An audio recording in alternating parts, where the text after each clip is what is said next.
जोंहा समाय आदानि जागोन थाखा फैसा आदानि जागोन खिन्थु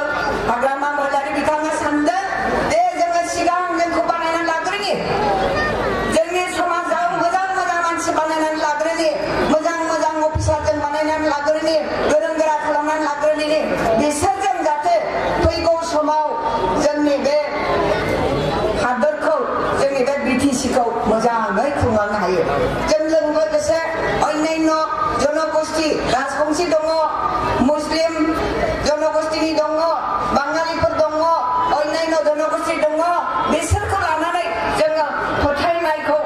बिथांमोननि गोसोआव लाबोनायनि गेजेरजों जों जेला ज' आन्दलन खालामगोन होमबासो बै आन्दलना फिथाइ थाहैगोन नाथाय दा बे सम जाथ'वाखै होननानै बुंदों बेखौ दिनै माने बर'लेण्डखौ एखेबारे नाखस खालामदों होननानै बायदिसिना जायगायाव थांनानै गुबुन जायगायाव थांनानै हाग्रामा महिलारिखौ माने जाहाथे जोंनि रायजो राजाफ्रा गारनानै दोनो बन्सित खालामो खामानि मावनायनिफ्राय बिथांखौ बन्सित खालामो बिनि थाखाय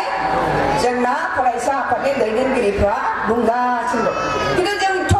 एथ' अरजों सोरखिनानै फैनाय मानसि अरनि गेजेर थाबायनानै फैनाय मानसि जोङो गावनि हारिखौ अलखदाव खोख्लैगोन नामा बे हाग्रामा महिलारिया गुलिनि गेजेर सोरखिनानै फैनाय मानसि बे गावनि जातिखौ अलखदाव खोख्लैगोन नामा निस्सय अलखदाव खोख्लैनाय नङा दा जों दं हारिनि अलखद समाव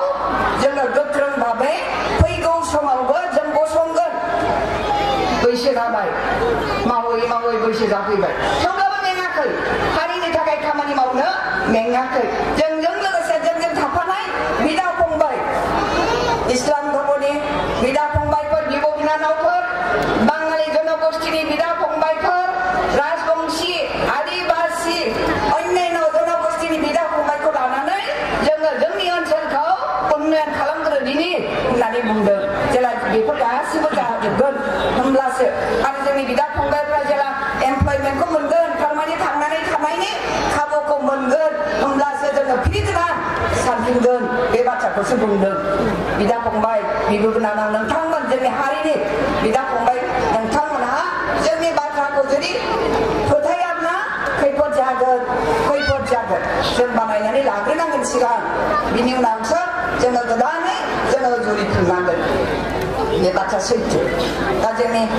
हारिजों लोगोसे राजबंशीफोर आदिबासीफोर आरो आफार आसामनि माखासे जातिफोर जनगोष्ठीफोर बिथांमोनाबो जौगानो थाखाय जनजाति जानो नागिरदों ट्राइबेल जानो नागिरदों जोंहा बेखौ होबथानायनि अधिकार गैया मालाय दिल्ली सरकार दं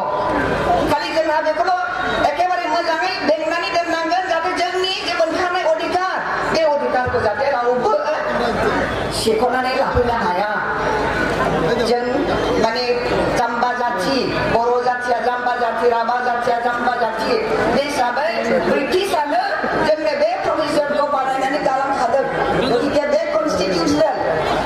कनस्टिटिउसनेल बियो जों मोननाय जिखिनि एरेन्जमेन्ट बियो ब्रिटिशानो जोंनो होनानै थांखादों गतिके बेखौ रावहाबो सिफायनायनि खुनु अधिकार गैया खुनु पावार गैया दा बिथांमोनाबो जौगानांगौ राजबंशीयाबो जौगानांगौ बिथांमोननि जे प्रभिजन बे कनस्टिटिउसनाल जानांगोन बानायबानो जाया प्रभिजन आलादा बानायनांगोन बिनि थाखायसो जोंना बिश्वजित दैमारि चन्दन ब्रह्म आरो जोंनि मानगोनां दैदेनगिरि बिथांमोना दिल्लीयाव थांनानै बुंहैदों नङा बिदि नङा बिनि सिगां हाग्रामा महिलारिया जेला যেতিয়া 6টা জনগোষ্ঠীৰ কাৰণে ট্ৰাইবেল হ'ব লাগে বুলি কোনো বিল অনা নাছিলে তেতিয়াও তেখেতে মুখ্যমন্ত্ৰী ডাঙৰীয়া কৈছিল যে তেখেতসকলৰ যিটো সমস্যা এই সমস্যাও সমাধান কৰি দিব লাগে এই কথা কৈছিলে তেওঁ কোৱাৰ আগতে কোনে কৈছিল না নৱচৰণীয়ে কৈছে না আমাৰ বিৰোধী দলে কৈছে কোনেও নাই কোৱা